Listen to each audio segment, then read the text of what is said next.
In this lesson, we are going to learn about bases and alkalines. So first of all, let's talk about the definitions for bases and alkalines. So please turn to page 11. The definition for bases is that a substance which can neutralize acid. So we have learned the neutralization reaction in the previous acid part. Neutralization reaction referred to a reaction that acid react with something to give a salt and water as the only two products. So that substance is called a base. So most of the metal oxide and metal hydroxide, they are bases.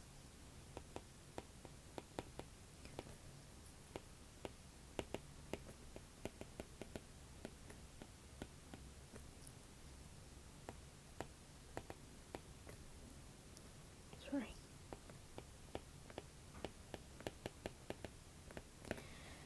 Okay, another term that we often hear is alkaline. So what is alkaline? So when a base that are soluble in water, then we refer it as an alkaline. Okay, so basically it's a soluble base which is equivalent to alkaline. Okay, so here you need to be clear. An alkaline must be a base, but not all of the base is an alkaline. Okay, it must be soluble in water in order to be called as an alkaline. So that means, for example, okay, we can say copper oxide is a base. Okay, but because it's not soluble in water, so it's not an alkaline.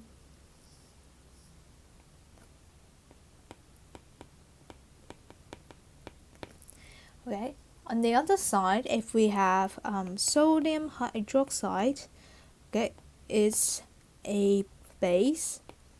And also remember group 1, they are all soluble. Okay, so we can also say it's an alkaline.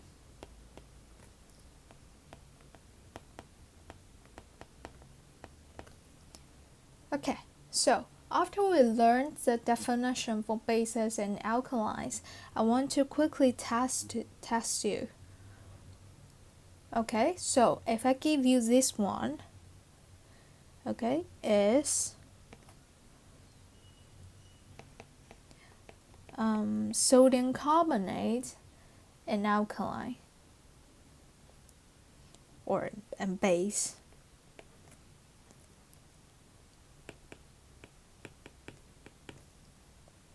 Okay, so how do we decide? So sodium carbonate in the previous unit, we know that it would react with acid, and the reaction would be sodium carbonate plus, for example, here we use hydrochloric acid, and it will give us sodium chloride and water and also carbon dioxide. Okay, so we can further add the state symbol and also balance it. Okay, sodium chloride is a soluble salt, and then for this. Okay, so according to this equation, is sodium carbonate an alkaline or not? So the answer is no.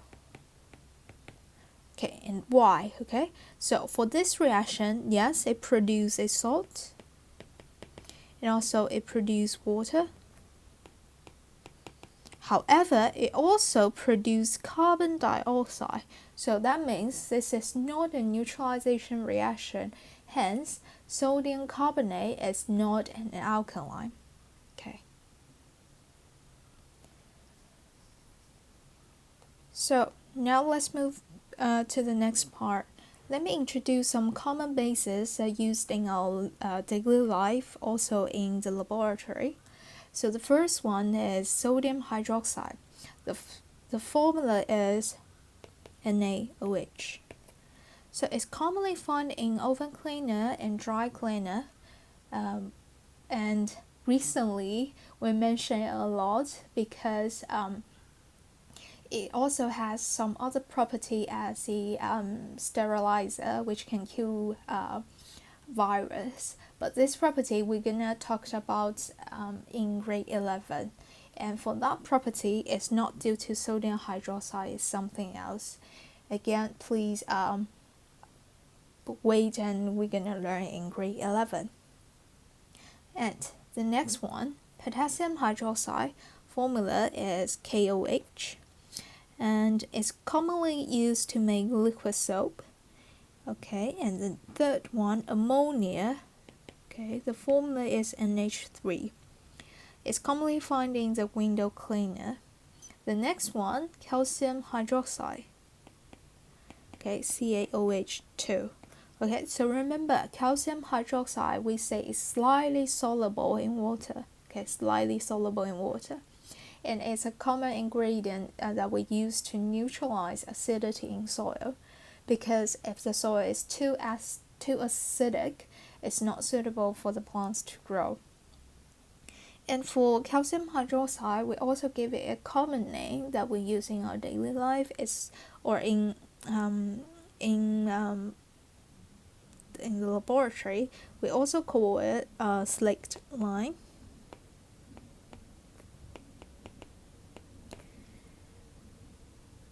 Okay, and the next one, magnesium hydroxide, MgOH2. So magnesium hydroxide is insoluble in water, so we say it's a base, but not an alkaline. Okay, so it's an active ingredient in antacid.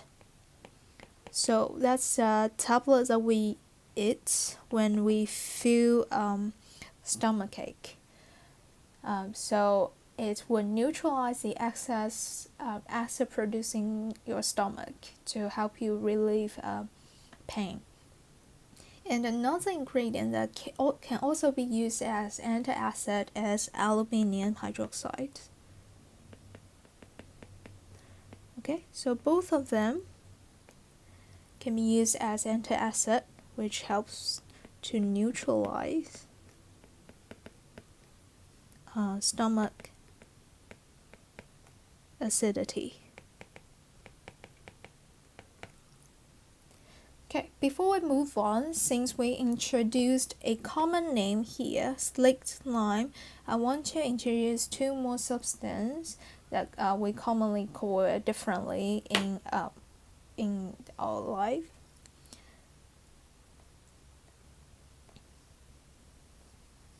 Okay, so you can write on this page, or you write on the learning diary at the back.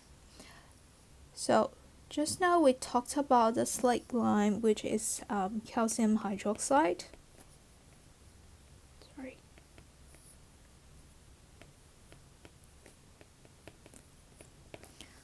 Okay, sometimes if it's in solution form, we also call it lime water. Okay, commonly used in our labs. Okay, and the next one, calcium carbonate. Okay, for this one, you have come across in grade 7 and grade 8. We call it limestone.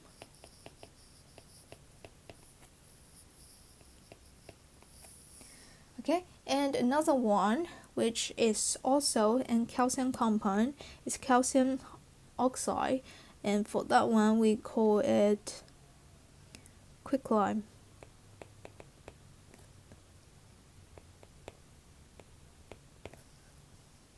So that's calcium oxide. Okay, quicklime. So all three compounds contains calcium, and they have a close relationship because we can easily make one of them and turn it into another one. So if we start from a slaked lime or the solution, we call it lime water. You know there is a common reaction that we use to test carbon dioxide. We use the lime water. That's because carbon dioxide will react with calcium hydroxide in the solution to give the white precipitate, which is a calcium carbonate. Okay, so to convert from slaked lime to limestone, we can simply add carbon dioxide. Okay, and from limestone to quicklime, it's even easier.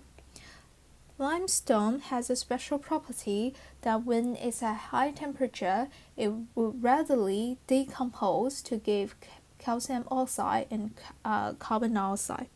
Okay, so at high temperature, so if we provide heat to it, it will decompose to form calcium oxide and carbon dioxide.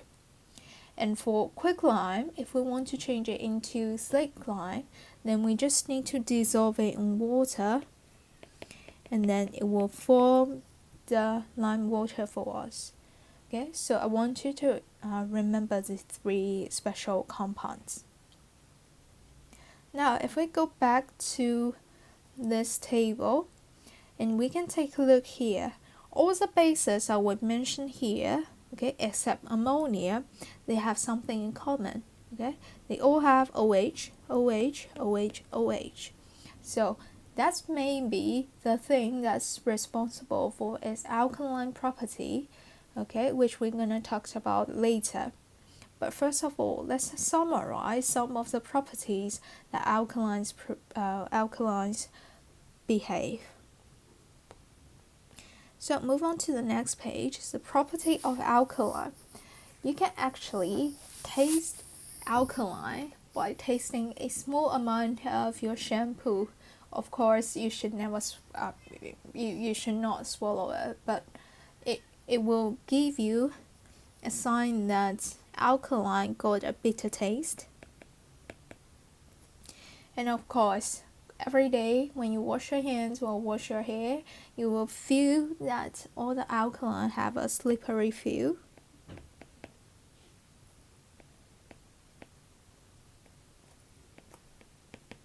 And similarly to acid, when it dissolves in water, it will be able to conduct electricity.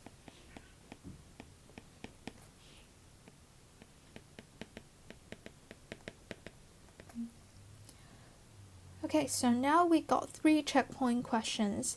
Please pause the video here, and after you complete the 3 questions, then restart the video to learn the explanation.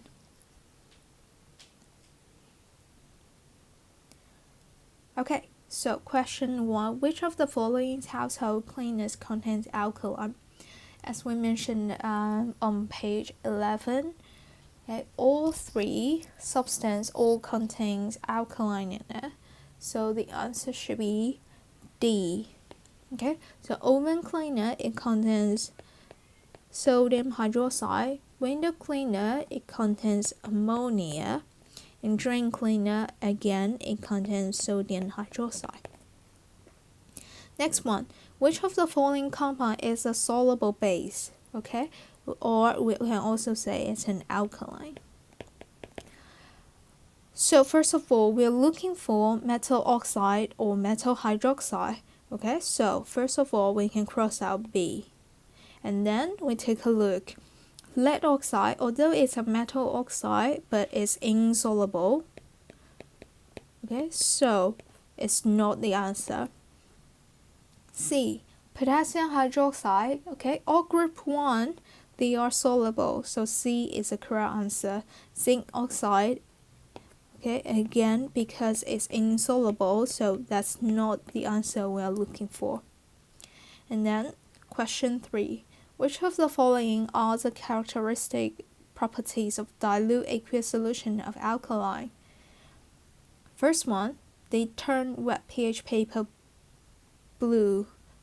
It should be red litmus paper.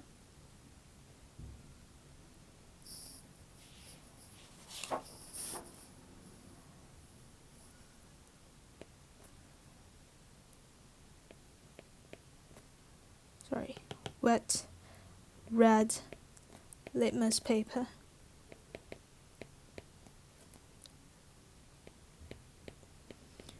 Okay, and And then the second one, they conduct electricity. Yes, when they dissolve in water. So as I mentioned, it's aqueous solution. So yes.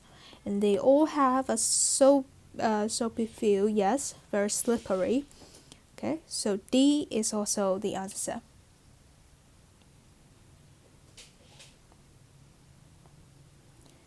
Okay, so now let's talk about why we need water in order for the alkalis to perform alkaline property. So similar to acid, alkali must be dissolved in water first in order for it to be able to perform the alkaline property in any reaction. But differently, when alkaline dissolves in water, it will undergo either dissociation or ionization.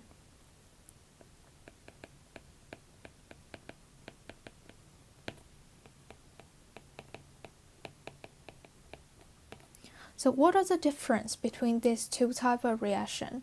We're gonna use two examples to explain these two reactions. So the first one, sodium hydroxide. Okay, sodium hydroxide is made up of sodium ion and hydroxide ion. So it has a giant ionic structure and it's an ionic compound. So in solid sodium hydroxide, the ions are all held by a strong ionic bond, so they are not mobile. But because it's a group 1 compound, so when it dissolves in water, the compound can undergo dissociation and produce hydroxide ion and sodium ion.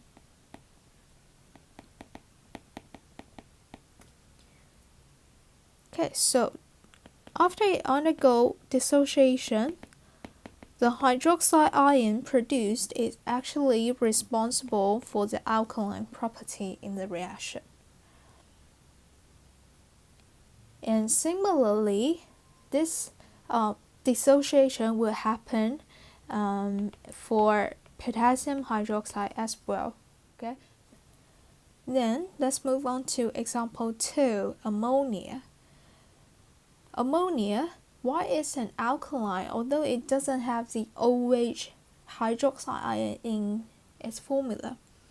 Okay, so for ammonia, we know that is a covalent compound and it has a simple molecular structure. So in gaseous ammonia, it exists as molecules.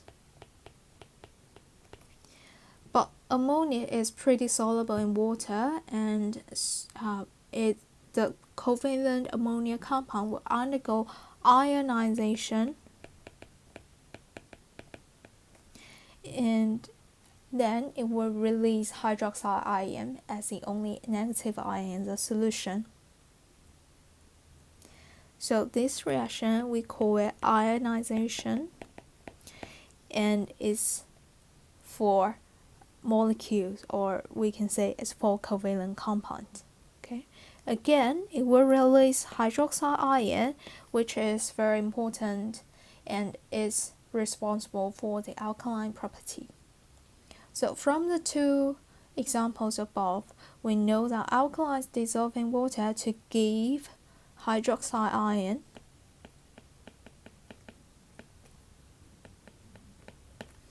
OH minus, and this ion is actually responsible for all the alkaline properties.